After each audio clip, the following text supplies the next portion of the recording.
Hello everyone, welcome to my YouTube channel. तो हम discussion कर रहे थे जो हाल ही में एग्जाम हुआ था डीएचयू उड़ीसा की तरफ से कॉन्ट्रैक्ट हाई स्कूल टीचर की भर्ती के लिए। उसका जो टीजीटी साइंस का सीबीजेड पेपर था उसको हम एनालिसिस कर रहे थे। इसके पिछले वाले वीडियो में हमने बॉटनी का पूरा कंप्लीटली एनालिसिस फुल एनालिसिस कर लिया था। तो अगर आप लोग वो वीडियो नहीं चेक किए हो तो हमारे चैनल का प्लेलिस्ट में जाके वो वीडियो को चेक कर सकते हो, या फिर यहाँ पे आई बटन से भी वो वीडियो को चेक कर सकते हो। आज हम उसका उसी एग्जाम का जूलॉजी पेपर को एनालिसिस करने जा रहे हैं। तो हम आज पूरा जूलॉजी का डिटेल एनालिसिस करने वाले हैं। तो कोई भी पर्टिकुलर क्वेश्चन में आपका डाउट है तो वो भी आज क्लियर हो जाएगा। उससे पहले मैं बता दूं, हमने ऑलरेडी, अगर आप लोग स्टेट एग्जाम की तैयारी कर रहे हैं तो हमने ऑलरेडी एक स्टेट के ऊपर प्लेलिस्ट बनाया है। वहाँ पे हमने पूरा 2016 से लेके 2020 तक का पूरा क्वेश्चन हमने डिस्कस किया है डिटेल में। आज हम बॉटनी जूलॉजी का हम पूरा डिटेल में एनालिसिस करेंगे हर एक सवाल का। और अगर आप पर्टिकुलर किसी भी क्वेश्चन का रिप्रेजेंटेशन या फिर ऑब्जेक्शन देना चाहते हैं, उस क्वेश्चन के रिगार्डिंग आंसर का जो सोर्स चाहिए या फिर मटेरियल चाहिए, उसके लिए आप हमारे टेलीग्राम चैनल के साथ जुड़ सकते हैं या ज्वाइन हो सकते हैं। लिंक आपको डिस्क्रिप्शन में मिल जाएगा। तो चलिए शुरू करते हैं। अगर चैनल पे आप लोग नए हो तो चैनल को सब्सक्राइब कीजिए, अपने दोस्तों के साथ शेयर कीजिए, और वीडियो अगर इन्फॉर्मेटिव लगे तो लाइक जरूर कीजिए। चलिए पहले क्वेश्चन से शुरू करते हैं। पूछा है यहाँ पे भी, मैं बता दूं, यहाँ पे भी नंबर ऑफ क्वेश्चन 35 है बॉटनी की तरह। तो यहाँ पे क्वेश्चन शुरू हो रहा है 116 से लेकर 150 तक का जूलॉजी क्वेश्चन है। तो पहला क्वेश्चन है, which of the following protein in plasma are needed for clotting और कोआगुलेशन ऑफ ब्लड।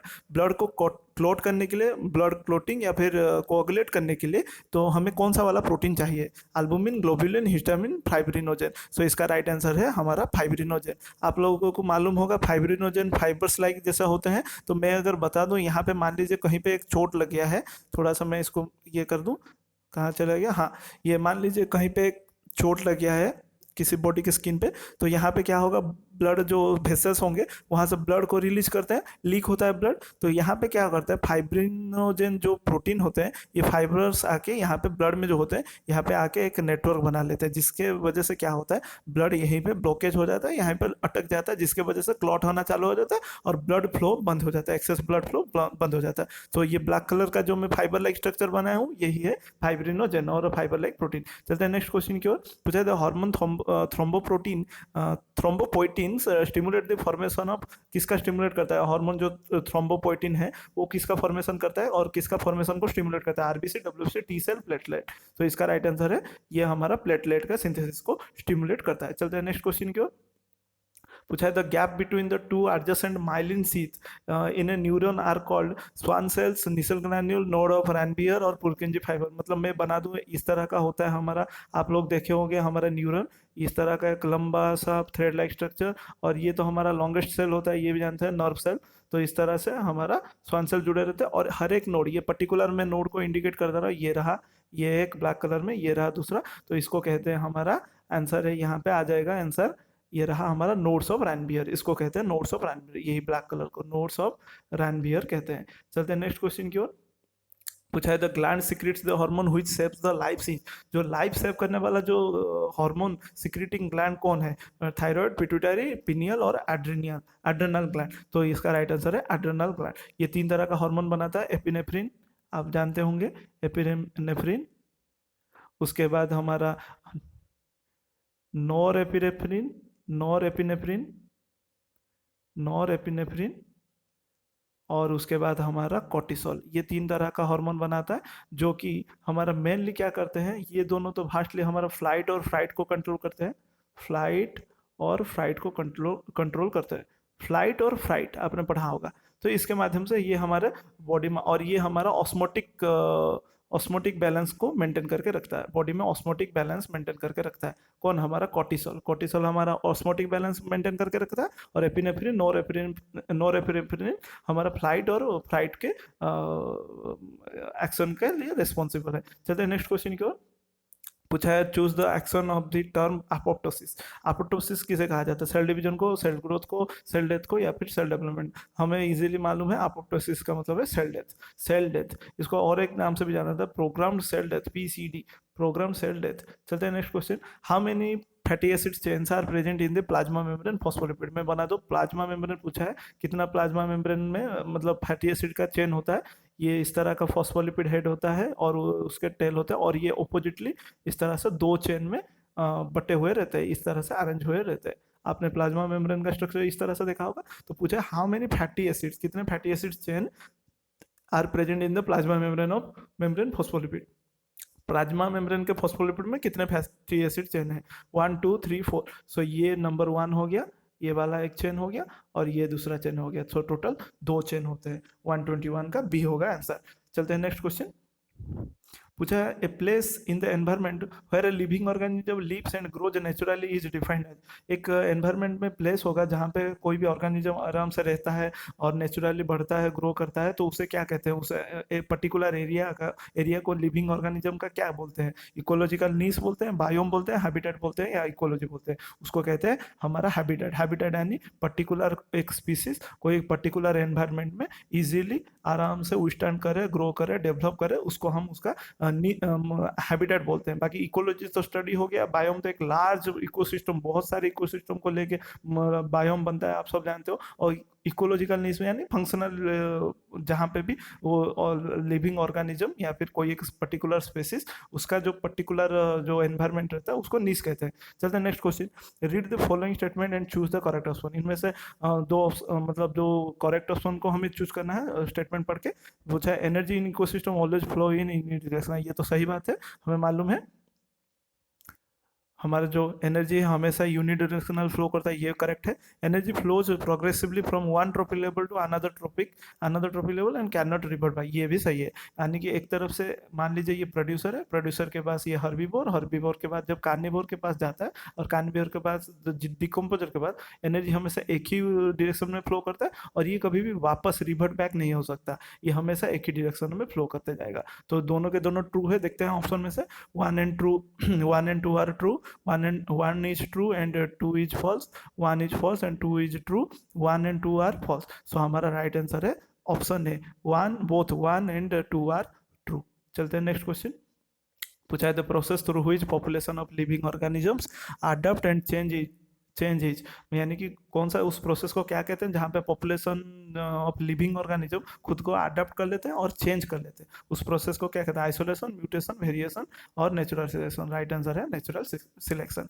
डार्विन ने दिया था नेचुरल सिलेक्शन। बाकी आइसोलेशन मतलब एक पर्टिकुलर जगह से निकल आना और पर्टिकुलर एरिया से निकल आना। म्यूटेशन यानी कि म्यूटेशन की वजह से वेरिएशन होता है, तो ये दोनों रिलेटेड है।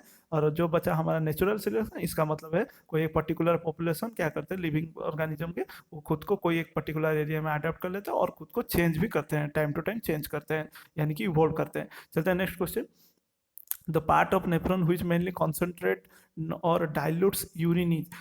यूरिन को डाइल्यूट या फिर कॉन्सेंट्रेट करने वाला कौन सा पार्ट है नेफ्रॉन का? Proximal convoluted tubule, distal convoluted tubule, loop of Henle या collecting tubule? So collecting duct. So इसका आंसर है लूप ऑफ हेनली। यही हमारा क्या करता है, यूरिन को कॉन्सेंट्रेट या फिर डाइल्यूट कर लेता है। चलते हैं नेक्स्ट क्वेश्चन। पूछा है 5 bromouracil is a 5 bromouracil is a base analogue of 5BU जो दिया है वो किसका बेस एनालॉग है? किसका बेस एनालॉग है मैं बता दूं। हाँ, थायमिन, साइटोसिन, ग्वानिन और एडेनाइन, ये होगा थायमिन का। यानी कि अगर आप लोग देखोगे कभी कभी क्या होता है ना, 5 ब्रोमो यूरासिल आके थायमिन की जगह ले लेता है और ये एडेनाइन के साथ बाइंड हो जाता है। ठीक है, हमें मालूम है एडेनाइन के साथ हमेशा टी बाइंड होगा यानी कि थायमिन बाइंड होगा और गुआनिन के साथ हमेशा साइटोसिन बाइंड होगा। लेकिन हमारा कभी कभी ये 5 ब्रोमो यूरासिल थायमिन की तरह काम करता है, इस वजह से थायमिन की जगह ये आके लग जाता है। चलते हैं ये म्यूटेशन की वजह से होता है, पॉइंट म्यूटेशन की वजह से। ठीक है, चलते हैं next question. A diet that contains the proper proportion of carbohydrate, fat, protein, vitamin, minerals and water necessary to maintain good health is called। मतलब एक ऐसा डाइट है जहाँ पे हमें कार्बोहाइड्रेट भी मिल रहा है, फैट भी मिल रहा है, प्रोटीन भी मिल रहा है, विटामिन भी मिल रहा है, मिनरल्स भी मिल रहा है और वाटर भी necessary to maintain good health. तो उसे क्या कहते हैं, लो कैलोरी डाइट या फिर वेजिटेरियन डाइट या फिर बैलेंस डाइट या फ्रूटारियन डाइट। तो ये इसका जो राइट आंसर होगा वो होगा हमारा बैलेंस डाइट। बैलेंस डाइट यानी कि मान लीजिए एक ऐसा थाली है खाने का जहाँ पे चावल है, आपको कार्बोहाइड्रेट दिया, दाल है, आपको मतलब प्रोटीन दिया, यहाँ पे कोई मतलब सब्जी वगैरह है जहाँ पे आप लोगों को ऑयल मिल गया यानी कि फैट्स मिल गया, और कुछ मतलब वेजिटेबल्स हैं जहाँ से आपको विटामिन मिल गया। तो ये कंप्लीट बैलेंस डाइट बोला जाएगा, इसको कंप्लीट बैलेंस डाइट बोला जाएगा, जहाँ पे आपको बॉडी डेवलपमेंट के लिए, ग्रोथ के लिए जो सारे नेसेसरी चीज़ें चाहिए वो मिल जाएगा। लेकिन जो लो कैलोरी वो सब अलग है। लो कैलोरी में आपको कुछ कुछ चीज़ें मिसिंग होंगे। उसके बाद वेजिटेरियन में सिर्फ वेज होंगे, आपको एनिमल प्रोटीन नहीं मिल सकता वेजिटेरियन डाइट में, क्योंकि आप लोगों को फ्रूटारियन में ओनली फ्रूट के ऊपर निर्भर करना पड़ेगा। उसके बाद चलते हैं next question, which of the following helps in maintaining the low temperature of the testis necessary for spermatogenesis. Spermatogenesis यानी स्पर्म फॉर्मेशन के लिए लो टेम्परेचर करने के लिए टेस्टिस का कौन सा पार्ट रिस्पॉन्सिबल है? Leydig cell, scrotum, seminiferous tubule, prostate. इसका राइट आंसर है स्क्रोटम। हमें मालूम है ना स्क्रोटल सा किस तरह से होता है, और ये रिस्पॉन्सिबल होता है हमारा टेस्टिस को क्या टेस्टिस को कंटेन करने के लिए, यानी कि ये एक तरह का वेसल होता है या फिर कंटेनर होता है, वेसल या फिर कंटेनर होता है जो कि टेस्टिस को कंटेन करता है। और ये मैं बता दूं, ये क्यों बाहर में प्रेजेंट होते हैं बॉडी के बाहर में, क्योंकि ह्यूमन बॉडी को स्पर्म फॉर्मेशन के लिए 2 से 4 डिग्री कम टेम्परेचर चाहिए बॉडी टेम्परेचर से। बॉडी टेम्परेचर अगर 37 डिग्री सेल्सियस है तो उससे कम टेम्परेचर चाहिए स्पर्म बनाने के लिए, तो 2 से 4 डिग्री माइनस चाहिए। तो ये टेम्परेचर तो बॉडी में, अगर ये स्क्रोटम अगर बॉडी में होता तो स्पर्म फॉर्मेशन नहीं हो पाता ना, इसीलिए ये डिसेंड करता है बॉडी के बाहर। ठीक है, चलते हैं नेक्स्ट क्वेश्चन। पूछा है the net gain of ATP molecules in glycolysis during aerobic respiration. Aerobic यानी कि complete breakdown of glucose. Glucose का कंप्लीट ब्रेकडाउन होगा तो किस तरह का कितना एटीपी नेट गेन होगा? 6, 8, 4, 3। सो इसका राइट आंसर होगा 8। हमें 8 एटीपी मिलेंगे ग्लाइकोलिसिस में जब एरोबिक रेस्पिरेशन हो, यानी कि कंप्लीट ब्रेकडाउन ऑफ ग्लूकोज हो। चलते हैं नेक्स्ट क्वेश्चन। पूछा है citric acid cycle takes place in. Citric acid यानी कि जिसका हमें दूसरा नाम मालूम है, पॉपुलर नेम है क्रेब साइकिल। क्रेब साइकिल भी कहा जाता है। ये कहाँ पे होता है? साइटोप्लाज्म में, माइटोकॉन्ड्रिया में, न्यूक्लियस में या फिर लाइसोसोम में। ये होता है हमारा माइटोकॉन्ड्रिया के अंदर ही। माइटोकॉन्ड्रिया, और अगर स्पेसिफिकली बोलेंगे तो माइटोकॉन्ड्रिया के मैट्रिक्स के अंदर होता है। चलते हैं नेक्स्ट क्वेश्चन।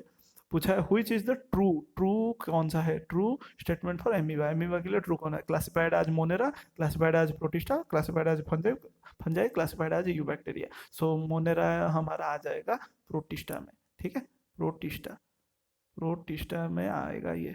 मोनेरा आ जाएगा हमारा प्रोटिस्टा में। सो ये एक यूनिसेलुलर यूकैरियोटिक ऑर्गेनिज्म है जो कि प्रोटिस्टा में आते हैं। मोनेरा में प्रोकैरियोटिक ऑर्गेनिज्म आते हैं, प्रोटिस्टा में यूनिसेलुलर यूकैरियोटिक आते हैं, फंजाई में uni and multicellular eukaryotic organism आते हैं, और यू बैक्टीरिया तो एक हिस्सा है मोनेरा का। और क्या? तो इसका जो राइट आंसर है ये है हमारा क्लासिफाइड एज प्रोटिस्टा। चलते हैं next question. Blue green algae are found in the kingdom of. Blue green algae को हम कहते हैं, और ये सियानोफाइसी में आते हैं। ये आते हैं सियानोफाइसी के अंडर में। सियानोफाइसी के अंडर में, याद रखिएगा सियानोफाइसी। तो ये किसके कैटेगरी में आते हैं? Animalia, fungi, Monera, Plantae. ये आते हैं मोनेरा में। यानी कि blue green algae nothing but the ये बैक्टीरिया ही हैं, जिनको और एक नाम दिया गया है सियानो बैक्टीरिया। सियानो बैक्टीरिया कहा जाता है इसको। ठीक है, चलते हैं next question. Plasma without clotting factor. Plasma, plasma यानी कि जो लिक्विड पार्ट होता है हमारा, उसमें अगर क्लोटिंग फैक्टर को हटा दे, क्लोटिंग फैक्टर को हटा दे, बाहर निकाल दे, तो बच्चा वाला लिक्विड को क्या कहेंगे? Fluid matrix, serum, thrombin, megakaryocyte, उसे बोलेंगे सीरम। सो बच जाएगा जो चीज़, वो होगा हमारा सीरम। चलते हैं नेक्स्ट क्वेश्चन। पूछा है medulla oblongata, cerebellum, pons and pons varolii are the parts of mid brain, fore brain, hind brain, cerebrum. ये किसके पार्ट होते हैं? मेडुला ऑब्लोंगाटा, सेरेबेलम और पोन्स, ये होते हैं हमारा ब्रेन के जो हमारा आखिरी हिस्सा होता है, ये होता है सेरेबेलम। ये जो पार्ट होता है इसको हाइंड ब्रेन कहते हैं ना, तो हाइंड ब्रेन का पार्ट होता है। So right answer is hind brain. ये हो गया हमारा मिड ब्रेन, ये हो गया हमारा फोर ब्रेन, जहाँ पे सेरेब्रम वगैरह होते हैं। चलते हैं नेक्स्ट क्वेश्चन। पूछा which phase marks the period during which DNA synthesis और रेप्लिकेशन टेक्स प्लेस। यानी कि सेल साइकिल में डीएनए सिंथेसिस कहाँ पे होता है, या फिर डीएनए रेप्लिकेशन एम फेज में, G1 फेज में, एस फेज में, या फिर G2 फेज में। ये होता है एस फेज। एस फेज का इसीलिए नाम दिया गया है सिंथेटिक फेज, सिंथेटिक फेज, और सिंथेसिस फेज भी बोल सकते हैं। ठीक है, और बाकी एम फेज यानी माइटोटिक फेज, G1 फेज यानी ग्रोथ फेज 1 और गैप फेज 1, G2 यानी ग्रोथ फेज 1, ग्रोथ फेज 2 या फिर गैप फेज 2। चलते हैं next question. Which enzyme is called Kornberg enzyme. Scientist Kornberg ने कौन सा एंजाइम डिस्कवर किया था? DNA polymerase 1, DNA ligase, RNA polymerase 1 या फिर DNA helicase. So scientist Kornberg ने डीएनए पॉलीमरेज 1 को डिस्कवर किया था, जहाँ जिसको बोला जाता है प्रूफ रीडिंग एंजाइम। याद रखिएगा, इसको प्रूफ रीडिंग एंजाइम कहा जाता है। प्रूफ रीडिंग एंजाइम ये डीएनए रेप्लिकेशन के टाइम में प्रूफ रीड करता है। प्रूफ रीड यानी अगर मान लीजिए कोई एरर बेस है, बेस में एरर है तो उसे ये करेक्ट करता है, रिमूव भी करता है और सही वाला रिप्लेस करके देता है। Which of the following is not a cause of biodiversity losses, इनमें से कौन सा वाला नहीं है बायोडाइवर्सिटी कॉज का, लॉस का कॉज नहीं है। को एक्सटेंशन तो है, एलियन स्पीसीज इन्वेजन ये भी बायोडाइवर्सिटी लॉस करता है, ओवर एक्सप्लॉयटेशन ये भी बायोडाइवर्सिटी लॉस करता है, सिर्फ और सिर्फ रिन्यूइंग ऑफ फॉरेस्ट ये तो बायोडाइवर्सिटी को रिस्टोर करता है ना। सो रिन्यूइंग ऑफ फॉरेस्ट करने से बायोडाइवर्सिटी रिस्टोर होते हैं, ना कि लॉस होते हैं। चलते हैं next question. The single horn rhinoceros is protected at, जो सिंगल हॉर्न राइनोसिरस कहाँ पे प्रोटेक्टेड है? Kanha national park, Kaziranga national park, आंसी national park, Rajiv Gandhi national park. ये है हमारा काजीरंगा नेशनल पार्क जो कि आसाम में प्रेजेंट है, आसाम में है। ठीक है, चलते हैं next question. Which of the following statement is incorrect, कौन सा इनमें इनकरेक्ट है अबाउट डार्विनिज्म? डार्विनिज्म का जो भी स्टेटमेंट था उनमें से कौन सा incorrect? It consider a reproductive isolation as a major factor in new species formation. It consider all inheritable favorable variation. It does not explain the reason for variation. It is the origin concept of postulated by Darwin. So Darwin ने दिया था, ये तो सही है, बाकी ये तो सही है। बाकी इट डज नॉट, ये इन्होंने वेरिएशन कैसे होता है उसका रीज़न नहीं दे पाए थे। और ये भी बोले थे, डार्विन ने ये भी बोला था कि इनहेरिटेंस फेवरेबल वेरिएशन, जो भी वेरिएशन होता है अगर वो मतलब फेवरेबल है ऑर्गेनिज्म के लिए तो वो ऑटोमेटिकली नेक्स्ट जनरेशन को पास ऑन हो जाएगा। लेकिन उन्होंने कभी भी ये वाला नहीं दिया था, तो हमारा ये वाला ऑप्शन इनकरेक्ट है। तो ये होगा हमारा राइट आंसर कि उन्होंने reproductive isolation as a major factor उन्होंने नहीं दिया था। चलिए next. The change in the frequency of an existing gene variant allele in a population due to random sampling of organism is, मतलब एक रैंडम सैम्पलिंग ऑफ ऑर्गेनिज्म होता है कोई एक पर्टिकुलर जीन वेरिएशन के वजह से, तो उसको क्या कहते हैं? Genetic drift, natural selection, meiotic drive या फिर म्यूटेशन, उसे कहते हैं हम जेनेटिक ड्रिफ्ट। ठीक है, जेनेटिक ड्रिफ्ट में क्या होता है? कोई एक पर्टिकुलर एरिया से कुछ कुछ मिक्स्ड ऑर्गेनिज्म, मतलब कुछ कुछ मिक्स्ड कैरेक्टर कोई एक दूसरे न्यू लोकेलिटी में चले जाके वहाँ पे जाके वो अपना क्या करते हैं? पॉपुलेशन को इंक्रीज करते हैं, वहाँ पे न्यू पॉपुलेशन क्रिएट करते हैं, उसको जेनेटिक ड्रिफ्ट कहा जाता है। चलता है नेक्स्ट क्वेश्चन।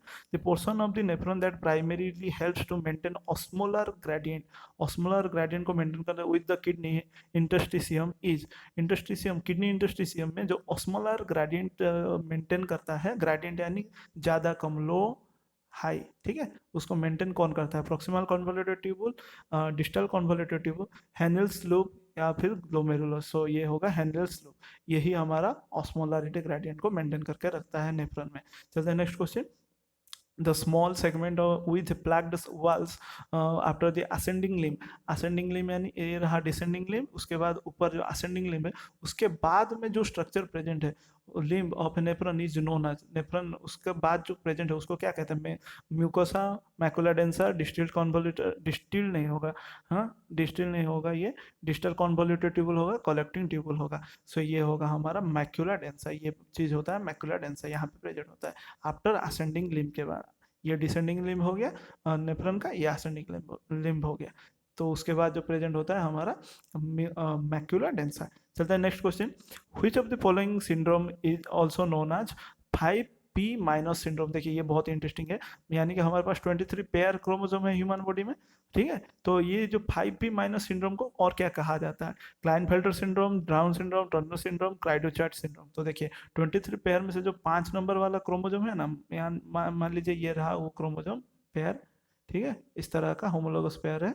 तो इसमें से जो 5 जो पी आर्म होता है ना, जो पी आर्म होता है उसमें क्या होता है ना, एक चीज़ मैं पी आर्म लिख दे रहा हूँ। पी आर्म जो होता है उसमें एक प्रोसेस हो जाता है, उसको कहते हैं डिलीशन। डिलीशन यानी कुछ बेस पेयर या फिर कुछ पार्ट रिमूव हो जाते हैं, उसके वजह से एक क्रोमोजोमल मतलब डिसऑर्डर हो जाता है क्रोमोजोम की वजह से, उसको कहते हैं क्राइडोचार्ट। जहाँ पे जो भी बेबी बर्थ करते हैं वो कैट की तरह साउंड प्रोड्यूस करते हैं, ठीक है, कैट की तरह साउंड प्रोड्यूस करते हैं। और ये काफ़ी हद तक मतलब इस तरह का अंडर डेवलपमेंट एक तरह का डिजीज है, ठीक है। और इसका खासियत ये है, नाम से ही आप लोग जानते होंगे क्राइडोचार्ट, यानी ये क्राई करेंगे कैट की तरह, ठीक है, बिल्ली की तरह। उसके बाद साउंड प्रोड्यूस करें। उसके बाद पूछा है 10% crossing over means, 10% crossing over का मतलब क्या है? डेसीमोर्गन, सेंटीमोर्गन, मॉर्गन, 1 मैप यूनिट। पहले तो मान लीजिए मॉर्गन ने लिंकेज का दिया था, मॉर्गन और मॉडर्न इन्हें कहा जाता है फादर ऑफ मॉडर्न जेनेटिक्स, ठीक है, मॉर्गन को फादर ऑफ मॉडर्न जेनेटिक्स कहा जाता है। और ये लिंकेज के ऊपर अपना एक्सपेरिमेंट बहुत ज़्यादा किए थे, लिंकेज एंड क्रॉसिंग ओवर कह सकते हैं, क्रॉसिंग ओवर। तो यहाँ पे 10% यानी हमें मालूम है डेसी बोला जाता है 10% को, सेंटी यानी 100, तो डेसी मॉर्गन कहा जाएगा। उसके बाद पूछा है ए women vaping weighing 65 kg having a height of 155 centimeter will have BMI। BMI का फुल फॉर्म है बॉडी मास इंडेक्स। तो ये इंडेक्स हमें क्या बताता है ना, इंडेक्स, हाँ, ये जो BMI हमें क्या, BMI वैल्यू हमें क्या बताता है कि कोई एक पर्सन का वेट अपन हमें क्या, हम हाइट, हाइट का स्क्वायर बताता है, ये BMI का फुल फॉर्म है, वेट बाय हाइट का स्क्वायर इन मीटर, मीटर में ये इसको एनालिसिस किया जाता है।